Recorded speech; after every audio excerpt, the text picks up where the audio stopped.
Colin had a problem and a microphone to spare. Thomas took it up and so the podcast went to air. For weeks and months they trolled through every single DVD. They've unwrapped all the ones they can and now they're cellulose free. Now they're cellulose free. Hello dear listener and welcome to Cellulose Free. My name is Colin and with me as always is my fellow film watcher, compadre and son, Thomas. Hi, hello. What do you know? I know that the Earth is a geoid. Right. Good. Which is like a sphere but bumpy. Yes. I know... Now the question is, if you were to shrink the Earth down to the size of a billiard ball, would you be able to feel those bumps? I can't remember the answer to this one. There we go. Dear listener, you have some homework to find out. Okay, good. You know that. Yeah. But you don't know that. No. Right. Anything else? I know that it's currently, according to a clock across the room, 6:54 p.m. Good. I know that I'm holding a Blu-ray. But that's fortuitous. We might watch it. Yes, but more pressingly, I don't know what you know. Well, I know that this week I went and dined at a exclusive restaurant that is only open for 4 weeks of the year that my daughter worked at. Okay, so it's a Year 12 hospitality and catering course that she's doing, and they happen to have basically next door to the college a cricket club, a new cricket club, and with a fairly decent kitchen upstairs, and it's not being used during the winter months, and so they opened up a little practice restaurant. Especially not while works are going on the Oval. No, the Oval is a bit of a mess. So I had a wonderful Alfredo carbonara. Right. Yes, that my daughter actually prepared. That was her responsibility for the day. And a deconstructed cheesecake. Right. Yes, that eventually got to us. There was a little bit of a mix-up with front of house staff. They went and squeezed another table in and it disrupted the numbering of the tables. And so our dessert ended up at the table before us. So before they'd had their main meal. Yes. Right. It was a comedy of errors. But we eventually got our deconstructed cheesecake and it was very delicious. Yes, other than that, donated some blood again. And life goes on. Yes, it does. Does the life go on for you? It certainly does. The vital essences still flow. Mm-hmm. Good. Still definitely alive over here. Good. Yeah. All right. Well, speaking of alive... No, I don't have anything to add there. It's been a boring week. Okay. Well, we shall move into what we're actually here for. We're going to watch a film. We are. One that I selected last week without any randomness. It was prompted by last week's movie. I'm not entirely sure how or why, just quality-wise, I think it is. The whims took you. Yes, the whims took me. It is another animated movie, but animated in a totally different way. We'll get onto that later. What are we watching today? We are watching Kubo and the Two Strings, which is not streaming on any service in Australia. You can hire it or buy it on one of the Apple Play or Google Play or the usual suspects. Yeah, Microsoft, but not streaming on anything, which is I was a bit surprised, I must admit. What is it about? Supposedly, purportedly, once you wade through all of the self-congratulatory... Is there anything left? It's about a boy in a shamisen. Kubo mesmerizes the people in his village with his magical gift for spinning wild tales with origami. When he accidentally summons an evil spirit seeking vengeance, Kubo is forced to go on a quest to solve the mystery of his fallen samurai father and his mystical weaponry, as well as discover his own magical powers. A lot better than last week. Oh, a lot better than last week. That actually has piqued my interest. I am intrigued, even though I have seen it before and recall enjoying it thoroughly. That's what we're going to watch. Thomas is going to pop the case and he's going to take the disc out. He's going to put it in the machine. We're going to watch it and we'll catch you on the flip side.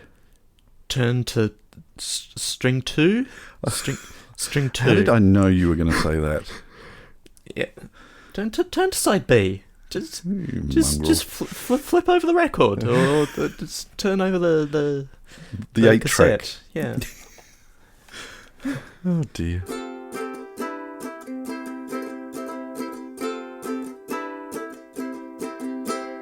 So, what did you think? It remains a very good film. It's absolutely gorgeous. Yes. Every bit of it is just meticulously beautified. Yeah. I'm gushing again. It's going to be a gushing episode. I think we all knew that it was going to be a gushing episode. When you think of stop motion, you think of miniatures. and there are... I am so glad that in the closing credits they do sort of give you a glimpse behind the curtain. Certainly on the Blu-ray disc there are a number of special features that show the animation, but it was good of them to actually give you an idea of how stop motion on a large scale is done. And it is large scale. It really is. That skeleton puppet is over 4 meters tall. Yep. And it was so worth it. You just, I mean, it was filmed against a green screen, and a lot of the stop motion is filmed against a green screen, and then various media are used for what replaces the green screen. So there is certainly some CGI going on, but also some of the bamboo forests were hand built, and it's just visually stunning. The animation is stunning. The movement of hair, you know that it is stop motion, and yet the fluidity of it is still such that it never distracts. And some of the material movements and hair movements and things like that, just absolutely beautiful. You can see the frames, but you still see past them. Yes. Yep. The sound was glorious. I've been somewhat frustrated with our sound system in getting the balance between dialogue and all the rest of the noises. And finally, we have a Blu-ray that actually seemed to get that balance right and make me think, no, it's not the system that's wrong, it's all of the mixes that are... And I've read other people say that, yes, they have the same problem in that... we've got the wind blowing now. The mix down for streaming especially is sometimes really skewed for the non-dialogue bits. So if you turn it down so that all the noises are at a reasonable volume, you can't hear the dialogue. But this was quite well balanced, and the surround mix was just wonderful too. Yeah.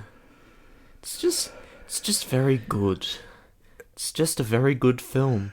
Yeah, the emotions. It is a very emotional film. It's quite a.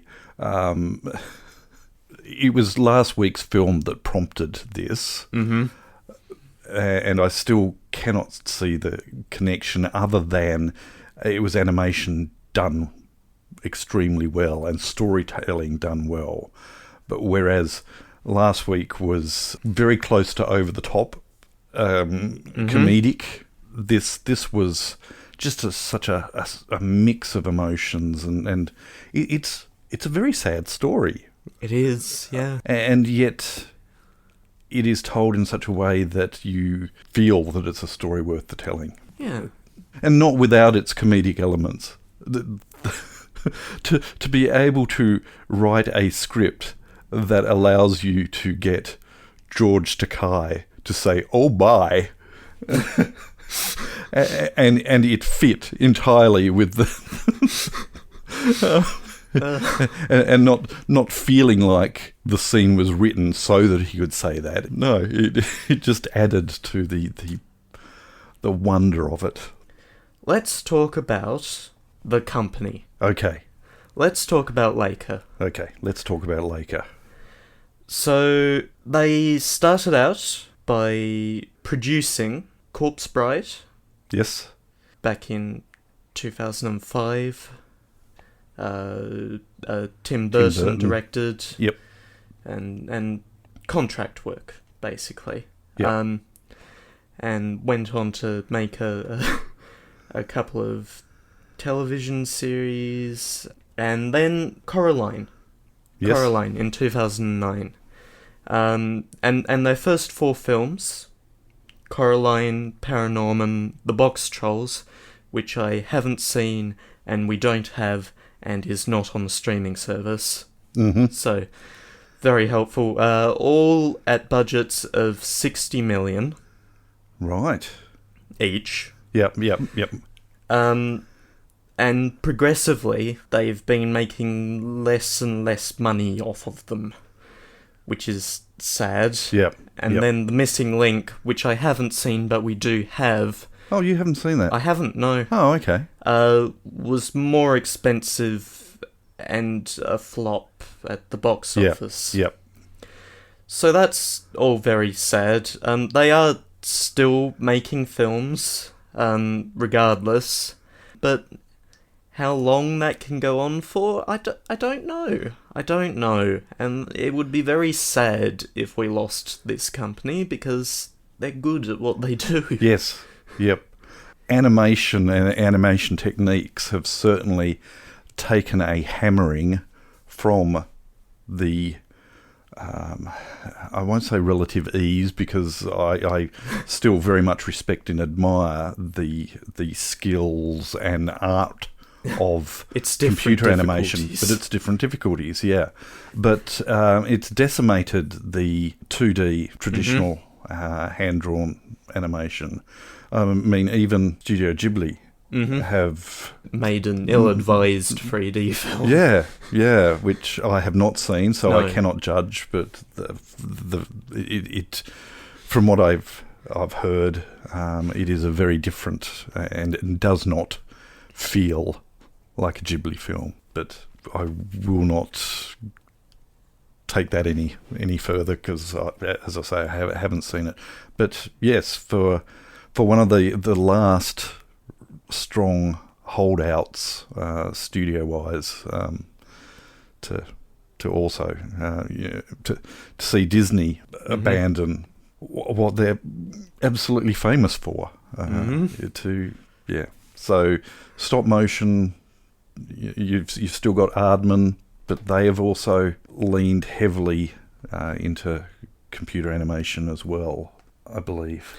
I'm looking this up. You keep talking. I'll just keep rambling on, talking nonsense. But it really would be a shame for Leica to stop doing what they're doing, because that was just a beautiful, beautiful film, and it is quirky, and it is very much a different style. At the moment, they are working on a 6th stop-motion film. They are also working on their first live-action film. Oh, so interesting. So that'll be interesting. Mm-hmm. Because that's not a thing they've done before. No. And Aardman? I'm pretty sure they're still largely doing stop-motion. Oh, okay. Okay, I just got... I've just got this memory in my head of them more heavily going down the computer animated route, but I could be just making that up. They might just be too good at what they do. Flushed Away was computer animated. That was the memory that I had, and I didn't want to take it any further to make myself look even more stupid. But no, I would have pulled that one off. I should have said it. Yeah. That said, it did still maintain. Oh yeah, it was the Aardman style. Very definitely the Aardman style. Yes. Music was wonderful. The closing end song, George Harrison's "While My Guitar Gently Weeps," in the style of the rest of the film, a version of a wonderful rendition. I really, really like the rendition at the end in the closing credits. You've taken all the praise I could have given this film out from under me. Oh, sorry. And no, that's okay. This is not a new occurrence, but it's okay. I just talk too much. Oh. And then I struggled to find how to put into words the things that I do end up saying. So. No, you do all right. We've gushed. We have gushed. So we've done that. Yeah. We've talked about the film. We have. We've talked about... Watch it. Try and get your hands on it somehow. Because it's good. Yes. And you should. Sweet, wonderful movie. Yes. So, yes, we're moving on to... this segment. The following segment needs a little more time in the oven. It's done now. Let's see here. We've got a bit to cover. Largely from the one person. That's right. All from the one person. Yes. Entirely. None of what we are about to talk about is from anything other than one of our dear listeners. That's right. Now, that dear listener, I did cover, I think, a fair bit of what she mentioned, our dear listener Helen, concerning last week's movie, but I did want to reiterate something that was very interesting. You just mentioned that Leica, how they're about to do a live action film. I found it very interesting in looking into how they put together Rango. The director chose to live film the actors performing their roles on a soundstage with basic props, so that they could do actions, and also the audio was recorded. So rather than traditionally with animated dialogue, they're all in audio booths and maybe recording their lines separate from other people. A microphone hanging from the ceiling. Yeah, and it allows for very clean audio and separation of audio. Well, the director of Rango wanted the physical performances and recorded the audio at the same time. So they didn't have the separation of dialogue, but they had a lot of over-talking, and so in a lot of ways it was a lot more natural dialogue. But Helen did mention that in places it was hard to hear some of the dialogue, and I suspect that because of that over-talking, that would have contributed to that.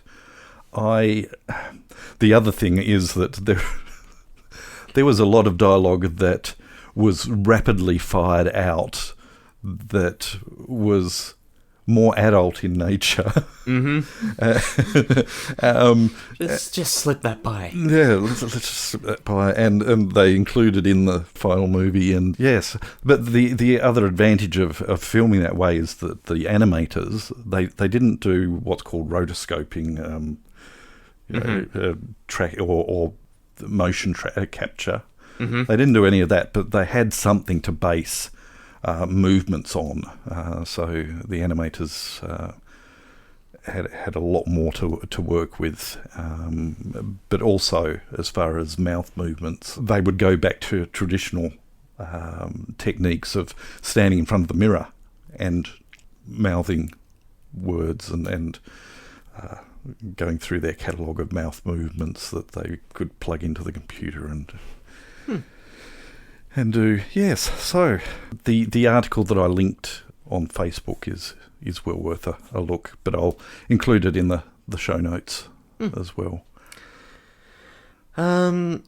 With regards to one of the questions that wasn't answered, did Rango actually successfully use colour change chameleon camouflage? I'm not sure he did. I don't think he did either. No. I couldn't recall him doing it. Came close once with the red candy in the vending machine, but relatively quickly seen through. And he did pose as a cactus, but the colour was sort of... I was going to say chameleon colour. I'm presuming that naturally a chameleon is greenish in colour when not being a chameleon. I don't know. But he was cactus coloured then. Yeah. And Clint Eastwood not playing the Spirit of the West is a small miss. It was visually him, and it was almost him vocally. As far as it was a quite a good impression of him. But, yeah. And yeah, I'd happily take a Rango too. That would be... Yes, he's not interested. No, the director is certainly not interested. He wouldn't mind tackling another animated film again, but would like something fresh. And yes, yeah, I'd like a Rango too, but there's not a lot of places for it to go. Yeah, everything got wrapped up. Yeah, and I'm not going to answer the question that was asked as a separate post. The one about films being on lists. Oh, yes. No, we don't give away that. No. I briefly considered tackling that one, but no. We don't give that away unless we feel like it, which we sometimes do. That's right. Okay.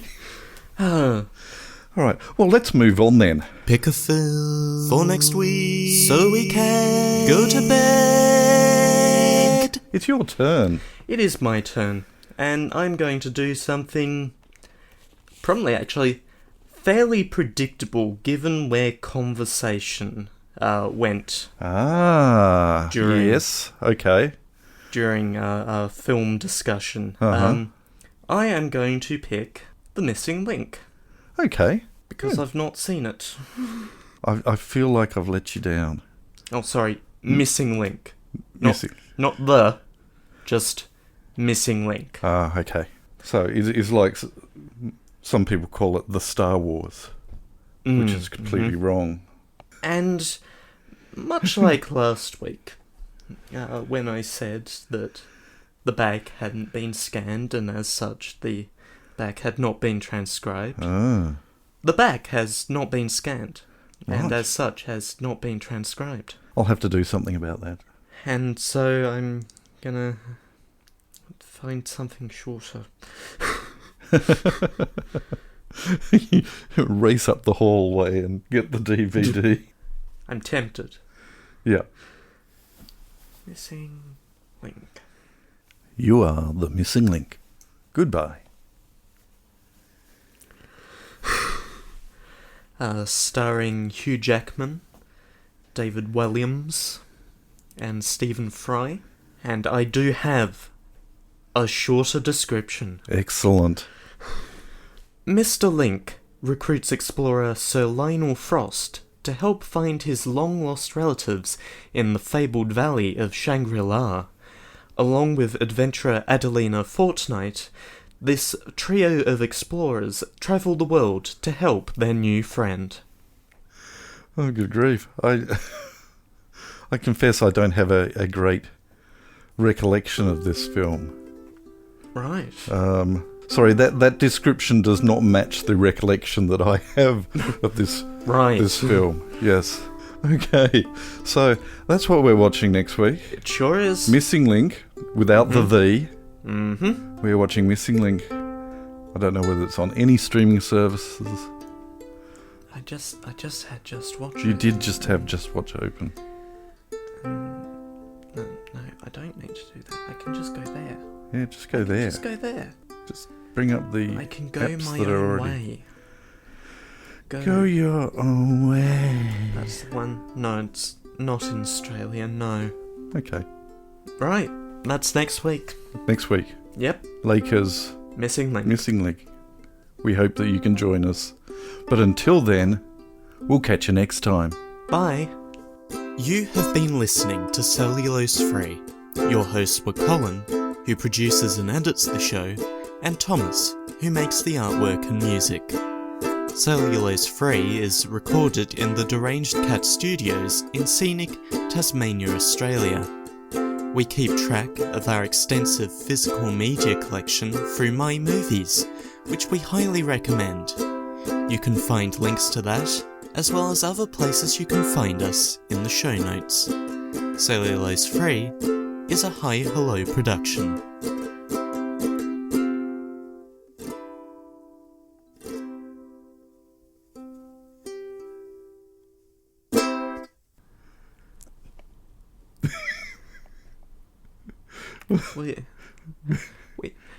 We had something until about halfway through the film discussion portion, and then It sort of all went pear-shaped. Oh well. I'll put something together. Yeah.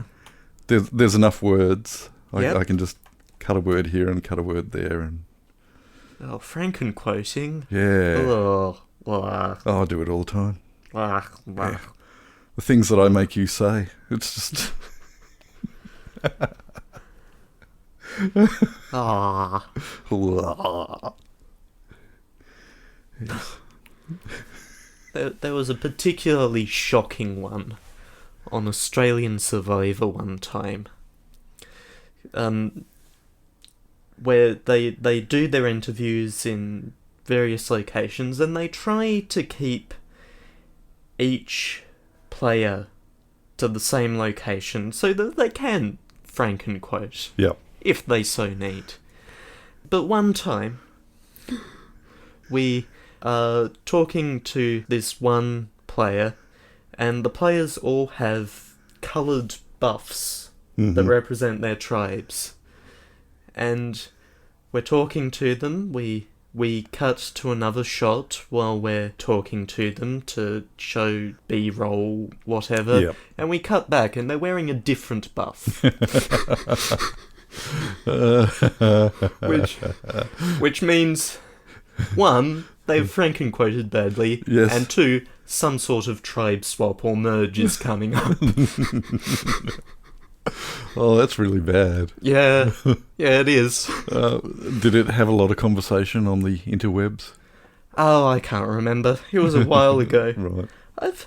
I've stopped watching Australian Survivor, not because I wasn't enjoying it, but because it's so much. It really is. All of Australian reality is so much, all of the time, and it's because the networks don't want to spend money on more quality money drama. on drama. Reality is cheap. Yeah. And it fulfills a quota, so... Yeah. Oh, I'm still recording. Yeah. That's okay. I'm okay with this opinion being out there. Okay. You can stop I might now, leave though. it on. You can stop now, though.